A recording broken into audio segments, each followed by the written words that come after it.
Makanya Nabi itu dulu pinter sekali kalau misalnya masalah zina. Ada pemuda itu hiperseks, nggak bisa Islam karena kalau Islam itu melarang zina. Akhirnya geger istadzana fi zina. Saya mau masuk Islam tapi boleh zina. Geger kan sahabat menghalau ekstrim. Jadi negara ini atau umat Islam ini nggak boleh dilatih, difasilitasi Gus Ipul. Nanti agama ini menjadi bergantung wali napa kota. Saya ingin agama seperti zaman Pak Hamid. Izzul mu'min qiyamuhu billal. Atau syaraful mu'min qiyamuhu billal wa izzuhu istighna'uhu anin nas. Terus sing terkos dan tentang mriki nak bengi tahajud terus yakin sujud itu kenangan terbaik, aset terbaik. Sehingga jenengan ra perlu hasud, aku ra wali kota, aku ra kiai gede, aku ra mubalek populer karena sudah punya nikmat sing khairan minad dunya wa ma fiha. Terus mengke Menteri Keuangan ki kepenak, Menteri Wados wau Masanas ki kepenak, mergi mboten dituntut macam-macam. Orang asik dengan tahajud, dengan sujud. Tapi kalau masyarakat kita ndak asik dengan tahajud, ndak asik dengan sujud, penggaweane demo nuntut pemerintah. Terus solusi bangsa ini tidak sekedar pemerintah itu baik, pemimpin itu baik, tapi rakyat juga baik. Kula nate matur teng Ki Hasib, putranipun Mbah. Kebaikan konsensus itu dimulai dari kita. Misalnya barokahnya orang Indonesia itu sholat. Itu banyak orang yang punya anak cantik, itu dilamar orang kaya tidak mau, hanya karena yang kaya raya ini tidak sholat. Padahal kalau nikah sama orang kaya, ekonominya selesai. Padahal miskin sekali. Jadi rakyat itu pun heroik Gus Ipul. Demi cari mantu yang sholat itu direwangi, di mantu melarat, santri, mergo sholat. Sing lamar sugih mboten sholat. Nah kalau rakyat sudah punya konsensus gitu, mereka tidak akan milih pemimpin yang terkenal tidak sholat, apapun baiknya sosialnya. Sehingga tolok ukur kebenaran ini menjadi tolok ukur politik juga. Kan nggak mungkin masyarakat yang sholat terus nganggap pemimpin yang baik itu yang tidak sholat. Masyarakat kita anti zina, anti prostitusi, karena itu fahisyah. Sehingga juga tidak milih pemimpin yang punya perilaku seperti itu. Masyarakat kita humanis, menghormati hak-hak orang lain, hak buruh, juga tidak akan milih pemimpin yang jahat, yang sadis, yang macam-macam. Nah nilai bersama ini yang coba kita bangun. Tahu dawuh Pak Sukron bikin sakofa Islamiyah. Sehingga ini dimulai dari kita. Kemudian barokahnya ilmu, kalau kita sudah senang sujud, saya punya banyak hadis diantara dijelaskan setan itu paling menangis kalau melihat orang mukmin sujud. Kata setan itu, gara-gara sujud saya dikeluarkan dari surga karena menolak sujud tadi. Kula niku Mbak Idris nate teng beberapa daerah yang luar biasa susahnya. Niku barokah mboten bergantung wali kota Pak Ibu. Kula dadi kiai gede paling nyesal itu satu. Kiai-kiai kecil itu di daerah-daerah tertinggal itu mendirikan masjid. Kiai nak pun gede kados kula diundang ning masjid disangoni kas masjid. Wong niku nyesal kula teng Pangeran Montek Amen. Sing kiai cilik melarat muassisul masjid, banil masjid, sing kadang kiai gede kados kula disangoni dhuwit kotak masjid. Lha sing kiai cilik iku gawe masjid, sing kiai gede entuk kok masjid. Itu barokahnya ilmu, saya bisa istighfar. Kalau saya tidak punya ilmu seperti itu, tidak punya ilmu warok seperti itu, mungkin bangga. Untuk sanggup kok kotak masjid niku bangga. Jadi saya mohon dah dilatih. Keilmuan itu dilatih. Sehingga barokahnya itu juga nurul yamsi bihi finnas. Allah tidak ngendikan nurul yamsi fil madaris wala fil muassasah wala fil masajid, tapi yamsi bihi finnas. Teman-teman kita yang di Taiwan, di Amerika, di Eropa itu di Indonesia dilatih sujud, dan sujud itu jadi kebutuhan. Mereka mahasiswa, mereka pekerja, mereka pejabat. Kepikiran kalau di Korea ada masjid, di Amerika ada masjid, di Eropa bikin masjid, bikin komunitas pendidikan. Itu kalau dari awal dilatih mendapat, tidak akan jadi. Karena dilatih nunggu tapi barokahnya mereka dari pikirannya sendiri, nurul yamsi bihi finnas. Teman-teman pekerja itu urunan terus bikin apa? Masjid, bikin pendidikan. Terus target kula, target saya itu kepengen yang Islam itu punya nurul yamsi bihi finnas. Mereka tersiksa kalau di komunitasnya itu tidak ada tempat sujud. Jangan dilatih, kalau menurut saya, jangan dilatih dengan kebesaran-kebesaran itu. Monggo lah kita menikmati tadi ada istilah wali masyhur, ulama terkenal. Itu buat orang Islam supaya dapat pahala. Piro-piro ngidolakno wali mboten ngidolakno penyanyi dangdut ngoten mawon. Tapi secara hitung-hitungan keilmuan, saya ulang lagi hitung-hitungan apa? Keilmuan kita ngitung. Kalau semua orang Islam afrodul muslimin gada semangat bikin sujud. Akhirnya pertama ada tempat sujud di Korea itu yang bikin anak-anak TKI. Di Taiwan, di beberapa negara Eropa, bahkan di Amerika pertama yang bawa Islam itu kebanyakan juga orang imigran. Punya kebutuhan sujud, bikin masjid, padahal zaman itu belum, mungkin secara hukum negara Amerika masih imigran gelap. Lama-lama jadi orang terpelajar, lama-lama bahkan jadi yang senator macam-macam. Itu dimulai dari Nuro Yamsi bi Finnas. Bukan dimulai dari kebesaran. Lalu kalau sajane nggih radi susah jadi kiai gede nggih susah. Susah wau, takut saya tidak punya kecakapan lagi bina sing Nuro Yamsi bihi napa Finnas. Nggih bapak kula niku akrab sangat kalian Pak Hamid karena Pak Hamid sepupu bahasa itu di antara dawuh yang diingat-ingat itu nur aku soleh-soleh ku dhewe kok terus wong sering ngekeki dhuwit. Maksudnya saya soleh-solehnya sendiri untuk taqarrub ila Allah kok orang ngasih fasilitas napa duniawi. Makanya terus beliau sakhok sekali karena itu menghilangkan hisab. Jadi itu satu-satunya cara untuk menghilangkan napa hisab. Kan kita soleh itu inginnya dapat pahala di akhirat, tapi di Indonesia itu baik. Orang soleh pun dapat fasilitas duniawi, menjual kesolehan itu gampangnya masya Allah. Sehingga yang nggak soleh pun pura-pura soleh. Dan itu akhirnya nyuwun sewu jadi materi. Dulu kita nyari ilmu ikhlas, makanya kata Mbah Mun itu, jadi santri lebih ikhlas dibanding kiai. Kok saged ya? Kowe nak dadi santri, oke, sopo mbok cucup. Tapi nak dadi kiai koyo saingan. Karena kayak rival gitu. Jadi ini kalau rilek-rilek mawon terus yang terakhir ini kalau buatan lami-lami. Kalau cerita tentang iltizatan aklian. Dari sekian hitung-hitungan, kalau sering jagungan kalian Mas Sama, Mas Aziz. Dari sekian hitung-hitungan itu yang bisa mengawal Islam ila yaumil qiyamah itu adalah logika. Iltizatan aklian kalau kata kitab Fathul Bari. Karena kalau hukum wujubul akli, kalau kita zaman ngaji itu ada wajib akli. Itu ketika kita kecewa itu tetap. Misalnya saya didik Mas Aziz dengan gaya sosial. Sekali ada orang yang lebih sosial, saya ditinggalkan. Saya didik masyarakat, sekali beda pilihan pilpres, saya juga ditinggalkan.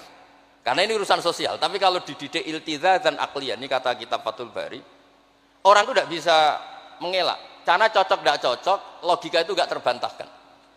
Ya tadi saya kemarin ngaji di sini juga cerita, kenapa ada syahidallah annahu la ilaha illa huwa satu wal malaikatu wa ulul ilmi qaiman bil qist.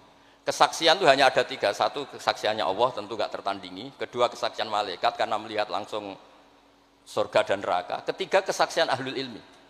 Berarti dari unsur makhluk itu nomor satu itu ahlul ilm, ulul ilm. Imam Amudi ketika ditanya, kenapa kamu bisa yakin kalau Allah itu ada? Ya jawabannya gampang. Hadhil makhluqat maujudah. Ini makhluk ini maujud semua. Bagaimana maujudat khalaqahal adam? Bagaimana sesuatu yang maujudat kemudian penciptanya adalah nihilisme, sesuatu yang tidak ada. Sehingga Jubair bin Mut'im ini pemikir Arab top. Ketika Nabi baca surat Tur di antara ada ayat am khuliqu min ghairi syai'in, dia langsung Islam. Masa hadil maujudat khalaqahal adam? Masa yang maujud diciptakan yang tidak maujud? Itu tidak masuk akal. Kemudian ada Sulhul Hudaybiyah. Sulhul Hudaybiyah semuanya merugikan Islam. Sampai Sayyidina Umar protes, alasta bi Rasulillah, alasna alal haqqi wa hum alal batil. Umar itu protes karena di antara perjanjian Hudaybiyah itu kalau orang Islam masuk kafir dibiarkan. Kalau orang kafir masuk Islam dikembalikan. Semuanya merugikan Islam, tapi Nabi mau saja. Nabi hanya minta satu hal. Ketika Sulhul Hudaybiyah enggak ada perang, orang boleh mendiskusikan Islam. Sama siapa teks yang dikatakan Imam Zuhri. Fama futiha fil islami fathun kana a'zuma minhu. Innama kanal kital haisul takon nas. Falamma kanatil hudnah wa wadu'atil harbu auzaruha wa amana nas ba'duhum ba'du. Fatafawadu fil hadis wal munaza'ah. Falam yukallam ahadun bil Islam yaqilu syai'an illa dakhulafi. Kalau bawaan orang perang itu inginnya menang. Abu Lahab, Abu Jahal kalau perang inginnya menang. Sahabat sendiri perang inginnya menang sehingga tidak ada diskusi. Sebetulnya Tuhan itu siapa? Yang pantas jadi Tuhan itu siapa? Tapi ketika Nabi minta, oke, kita tidak perang 10 tahun, oke, semua perjanjian saya rugi gak apa-apa, tapi orang boleh diskusi Islam. Akhirnya dibanding-bandingkan. Abu Jahal bin Muhammad itu bener di. Ya bener Muhammad, Abu Jahal biasa bodoh nih. Muhammad mulai cilik ora tahu bodoh nih, kita titip uang juga di Muhammad. Berarti sudah gagal Abu Jahal jadi pemimpin, yang dipemimpin kan Muhammad. Mereka zaman itu masih jangkar, masih nama Muhammad. Terus berhala, Namrud, Fir'aun. Yang jadi Tuhan itu pantasnya siapa? Kalau yang dipromosikan Muhammad, yang jadi Tuhan ya yang khalaqas samawati wal ardo. Terus Nabi Muhammad juga menantang, ara'aitum ma tad'una min dunil aruni madza khalaqu minal ardi am lahum syirkun fis samawat. Ada kualifikasi jadi Tuhan, syaratnya apa? Dia pencipta langit, pencipta bumi. Dia pencipta air, dia ini itu. Abu Jahal enggak, berhala-berhala enggak, Lata Uzza enggak. Akhirnya semuanya masuk Islam. Gara-gara barokahnya apa? Diskusi. Makanya di Quran sering ada kul ara'aitum, kul ara'aitum. Dan Allah mempersilahkan. Di diskusi itu makanya kata Imam Zuhri, falam apa itu tadi? Fatafawadu fil hadis wal munaza'ah. Mereka debat terbuka. Nah sekarang itu orang harus ngaji seperti ini. Lah kalau iltidatan aklian tadi yang disebut kitab Fathul Bari, jenengan ngaji saya wajibul akli. Setelah itu jenengan kecewa dengan saya. Entah urusan politik, entah urusan ekonomi. Sampai tidak bisa membuang logika Anda itu tidak bisa. Sampai bisa enggak jadi orang komunis, ateisme, nihilisme. Terus berpendapat gini, hadhil maujudat sabaqohal adam wa khalaqohal adam. Ini yang maujudat langit bumi penciptanya adalah ketiadaan. Fakaifa yakunul adam yu'athir wa yakhluq. Bagaimana sesuatu yang tidak ada kemudian bisa menciptakan. Jadi akhirnya paham nihilisme ini hilang. Barokahnya ya kayak Indonesia itu. Kadang di tonggo kiai ini wis kereng, rapati sosial. Ya tetap Islam. Mergo iso kecewa kiai tapi wong ora iso kecewa mbek napa? Islam. Beda pilpres, beda pilgub, dia tetap Islam. Bahkan orang nyun sewu yang masih suka mabuk, suka main perempuan, itu tidak pindah agama yang nyun sewu yang tidak melarang itu, tetap Islam. Karena logika yang dibangun Islam itu logika sing ma'ruf, logika sing makul, sehingga apapun kecewanya orang Islam. Nah ini pesannya Imam Ibnu Hajar al-Asqalani yang nyarai Bukhari, orang Islam itu harus didorong, berlatih terus dengan kekuatan iltidatan apa? Aklian. Dia punya kenyamanan berpikir. Karena agama ini liqaumi ya'qilun, liqaumi yatafakkar. Makanya dulu Nabi itu urusan sosial pun tuh Nabi kalau ngendikan itu mesti dilogika. Misalnya begini, ini yang urusan tauhid sudah sering saya jelaskan. Sebelum urusan sosial saya cerita Imam Tauhid. Saya berkali-kali cerita, Imam Amudi itu keramatnya itu karena guru matematika. Saya berkali-kali cerita. Terus kata Allah, silahkan ngajar malaikat saya tentang matematika. Itu malaikat diajarkan. Kenapa saya percaya Allah itu wajibul wujud?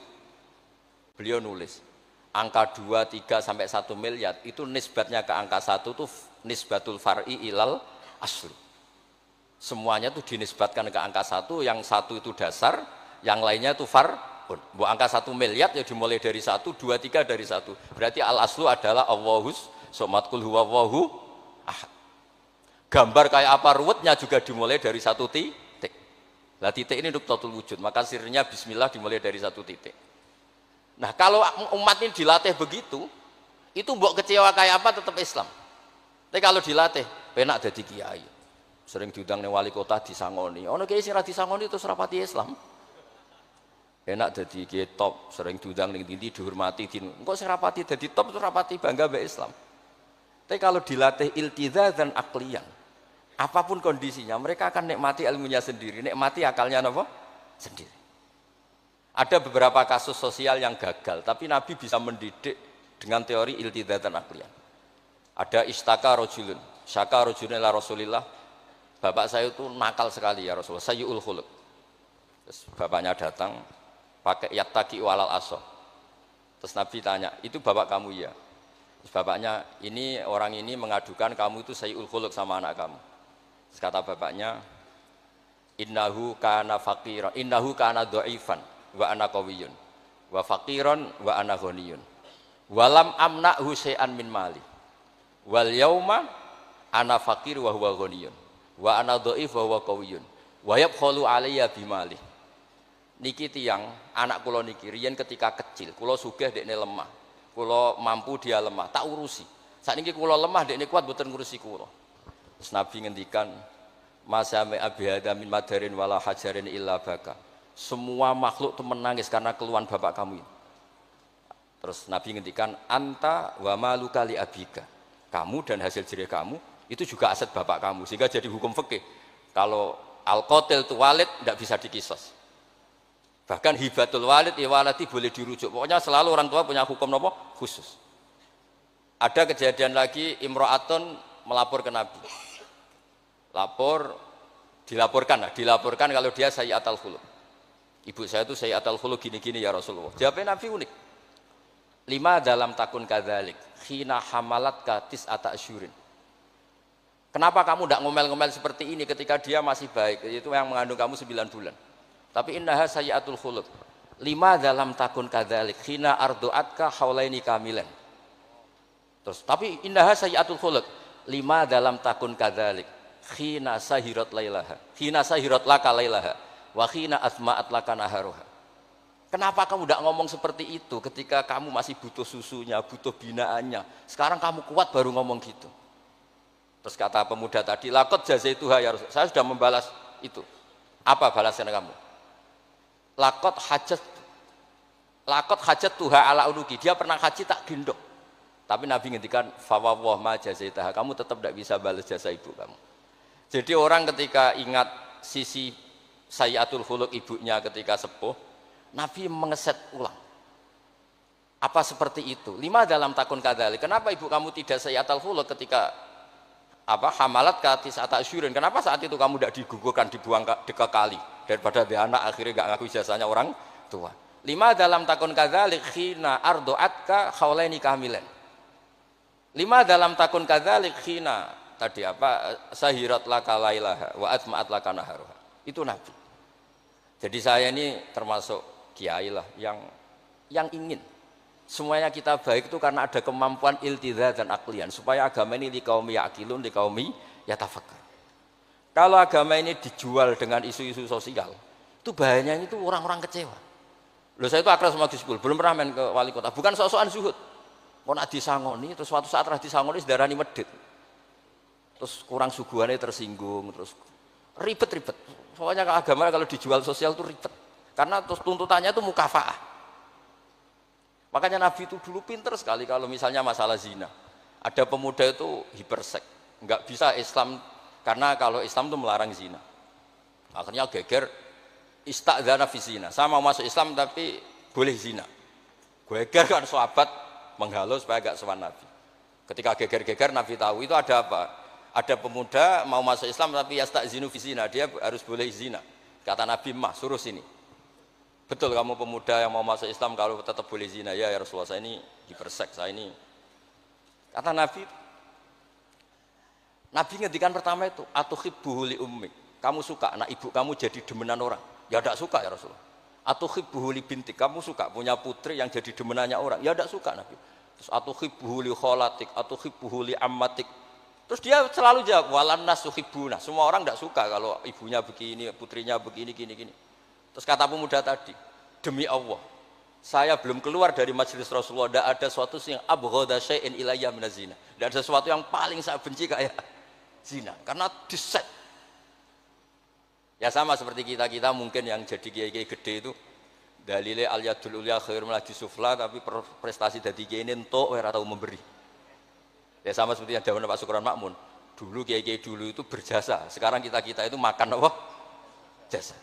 Jadi ini ya tadi karena saya ingat betul di antara wasiatnya Mbah Hamid itu masih sepupunya mbah saya itu ke bapak saya ke aku itu soleh-solehku dhewe tak golek ridane pengiran tapi mbek wong dihormati koyo ngene. Kadang kan beliau itu sembunyi karena dengar mau ada orang ngasih uang. Itu yang diceritakan abahnya Mas Arwani Pak Taifur. Mbah Hamid itu sembunyi ditanya sama Pale kok sembunyi kenging nopo. Iku ana wong ngenteni aku pengen ngekeki dhuwit.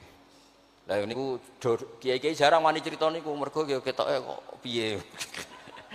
Ndelik ambek wong sing ape ngekeki dhuwit. Mulane kula nek ana wong medhit iku seneng. Kula niku dadi kiai sing salam tempel iki kathah. 100.000 ya njaluk swarga, 1 juta ya njaluk swarga. Nek Gus Ipul 5 juta njuk dadi presiden, wah malah larang meneh. Mergo logika kula logika sederhana. Nek ana wali santri kok lomo ya tak dhuwit tak nggo apa lah. Riyen Mbah Hamid ati kei dhuwit macam-macam niku wonten sing tangklet. Itu kan dhuwit yang macam-macam Mbah Hamid. Engko ora ana gunane, ya terus dikasihkan fakir miskin. Nek ana wali santri medhit kula nggih seneng. Ngringakno hisab. Ya ora pesen swarga. Lah itu ilmu namanya. Disenengi wong ya enak, dimediti wong ya enak mergo 100.000 njaluk swarga atuk sena salam templek gak nuntut apa kan. Saya itu pengagum Imam Syafi'i ya karena ilmiah. Imam Syafi'i itu ditanya orang. Tadi orang yang cium tangan Anda, yang hormat Anda, di luar tuh ngomel-ngomel ngerasanin Anda. Jawab Imam Syafi'i lucu. Berarti saya wibawa, buktinya di depan saya tidak berani. Dianggap enteng mohon. Berarti saya wibawa, buktinya di depan saya tidak berani. Ada orang lagi, itu separuh kampung tuh tidak suka kamu. Jawab Imam Syafi'i enak, malah enak ra utang. Mergo nak seneng ku macam-macam kan. Man ahsana ilaika faqad qayyadaka wa man asa ilaika faqad atlaqaka. Orang yang baik dengan kamu itu ngikat kamu. Tapi kalau orang yang jelek sama kamu, atlaqaka, membebaskan kamu. Kamu naik Alphard gak perlu monggo nak badhe derek, ora cocok, lewat saja kan. Jadi itu Imam Syafi'i. Jadi dunia itu dianggap enteng saja. Ada seorang habib alim alama diceritain orang. Dulu saya kaya tuh teman-teman main ke sini, tapi setelah saya jadi kuli pasar gak ada yang main ke sini. Dikandani sama Habib itu, malah bagus toh. Nak kancamu sing sugih tetep nilai kue, malah nonton kue pas dadi pangkul guru pasar. Malah kue isin juga delok-delokan. Jadi monggo sing melarat koncone do mirip malah alhamdulillah. Nak sering dolan malah sampean isin perkara juga delok-delok. Itu ulama dulu. Jadi fenomena sosial itu diamati enteng saja. Makanya kalau sering ngajari, nak bojomu ngamuk sing syukur. Lah kok saged syukur? Malah ra njaluk blonjo. Nak lagi harmonis malah ngajak ning mall balang malah mahal. Jadi apa ya? Saya itu ingin keilmuan ulama dulu itu ya kayak hikam. Hikam itu tidak ada yang enggak baik. Enteng saja. Mata a'taka asyadaka birrah wa mata mana'aka asyadaka qahrah. Kalau Allah sedang memberi kamu, anggap saja Allah ingin memperlihatkan kalau dia itu al-barur rahim, zat yang baik. Wa mata mana'aka asyadaka qahrah. Kalau Allah tidak mengasih keinginan kamu untuk menunjukkan kalau Allah itu al-qahar, al-jabbar, zat yang enggak bisa diintervensi. Sama di pangeran dirayu sepuhe gelem kan sawangane murahan. Sekali-kali egois, gak dituruti. Makanya wa mata mana'aka asyadaka qahrah. Jadi enak saja, pasti kasih Allah, ya Allah itu. Ya, kiai yang sering dongo ya bagus, menunjukkan lemahnya. Tapi banyak juga kiai yang dongo itu sepisan terus sudah. Wa inna ma yunabbahu man yajuzu alhil ikhfal, yang bisa diingatkan itu orang yang mungkin lupa. Doa kemarin Allah masih ingat, kok tak ingatkan lagi itu gimana? Wong Allah tidak lupa. Kalau nate ngalami usul niku teng Ka'bah bar donga. Sampai 2 hari pe donga mboten saged. Mergo isin mbek pangeran. Pangeran wingi ya ijek eling, lha apa tak baleni meneh. Jadi itu jenis wa inna ma yunabbahu man yajuzu alil ikhfal, yang boleh diingatkan orang yang potensi lupa. Padahal Allah tidak lupa. Jadi makomnya wali itu ada yang seneng donga, dalil iftiqori wa tirori, ada yang enggak suka. Enggak sukanya bukan karena enggak mau doa. Karena doa yang kemarin-kemarin sudah dicatat dan Allah tidak akan apa? Lupa. Terus kalau suwun ada iltizatan aklian dalam semua proses beragama kita sehingga agama ini tidak dipertaruhkan sama hukum-hukum apa sosial. Ya misalnya kawin, sampean kawin kadang di bojo macam-macam. Sampean nak eling kawin sunah Rasul, aghdulil basar wa ahsanul farji, selesai. Karena itu menguntungkan kita jadi ahsanul farji. Bisa mengekang kita dari zina. Tapi kalau sampean kawin nak bojone ramah seneng, nak bojone sayang seneng. Padahal ora pati sayang, kan sering kecewa. Mulang juga gitu kata Mbah Mun, kowe mulang niati merintahi pangeran. Jadi santri paham ra paham ya seneng. Tapi nak sampean mulang kepen paham no jebule santri ora paham. Kan gelok. Nah, Islam itu kata Imam Fathul Bari tadi, orang Islam itu harus dilatih iltizatan aklian. Terus kata beliau, itu yang yu'abbiru anhu syara' bi halawatil iman. Itu yang dimaksud salasun mangkunna fihi wajada halawatal iman. Nikmatnya iman itu karena kita sudah menemukan apa iltizatan aklian. Nggih ngoten mawon kula ni bagian logika kula kepengin jengben mboten usah kula Mas Mamak, Mas Aziz niki waris wali nih. Terus waris wali ya kudu keramat, aja mbae wali terus melok keramat putune tapi ra melok dadi wali niku. Wingi mun kula sukani kitab Khilatul Auliya dadi tak daftar. Niku 8 jilid. Niku belajar sak jilid mun dadi wali. Napa malih nak 8 napa? Jilid. Iku saged bersaing kalian mbae niku. Nah. Terus sama-sama kula sukani kitab Ithaf. Kitab Ithaf itu kata Mbah Mun seneng cerita kitab Ithaf. Dikarang Sayyid Zabidi, Murtada Zabidi. Itu kalau Mbah Hamid Pasuruan, misalnya Mbah Hamid, Mbah Dimyati, terus Mbah Mahfud, Mbah Abdullah, Mbah Abdul Manan, ini awaluman lazama min ahli Jawa nih Sayyid Sinten Zabidi. Dan kitab Ithaf itu Masya Allah, belum ada kitab nyarai Ihya sampai 800 tahun kalau nggak 700 tahun. Kan Ithaf itu sekitar tahun 1300 Hijriyah, Ihya itu sekitar tahun 500 sampai 600. Ini nak nyarai itu semuanya ilmiah. Yang paling saya haru itu, ini sebagai penutup, yang paling saya haru itu ketika cerita sholawat. Nabi jadi nabi itu setelah Isa dituhankan oleh penggemarnya. Sampai overacting, sampai Nabi Isa itu dituhankan. Monggo guys. Tapi terus Ithaf cerita, kalimat sholawat itu kalimah yang umat ini tidak akan overacting menuhankan Rasulullah Muhammad SAW. Karena Allahumma itu pemberi, Nabi itu penerima. Kita tetap mencintai Nabi yang luar biasa, tapi tetap Allah itu pemberi, Allahumma pemberi, Nabi Muhammad penerima. Sehingga nggak akan salah posisi, yang Allah tetap Tuhan, yang Rasulullah Muhammad tetap abduhu wa rasuluh. Barokahnya redaksi sholawat Allahumma sholli ala sayyidina Muhammad, yang Allah tetap Tuhan, yang Rasulullah tetap abduhu wa rasuluh. Apapun senang kita pada Nabi. Nah, itu juga barokahnya apa? Ilmu. Makanya kata Burda yang sering dikutip Sayyid Muhammad, kalau madha Nabi dakmat da'adhun nasara fi nabihimi wahkum bima syi'ta madhan fihi wah takimi. Dan itu kalimat yang luar biasa, yaitu kalimatus sholawat, menunjukkan mahabbah ke Rasulullah, tapi posisinya Allah tetap al-mu'ti, Nabi tetap al-mu'ta, wa nabi wa injalla qadruh muhtajun ila rahmatihi ta'ala. Itu kata Said Zafi. Kayak apa barokahnya ilmiah? Sholawat yang redaksi kita baca terus, ternyata itu yang menjadikan hadil ummah tidak akan terperosok kayak orang-orang Nasrani. Nggih ngoten mawon, ngapunten Kang Kathah. Assalamualaikum warahmatullahi wabarakatuh.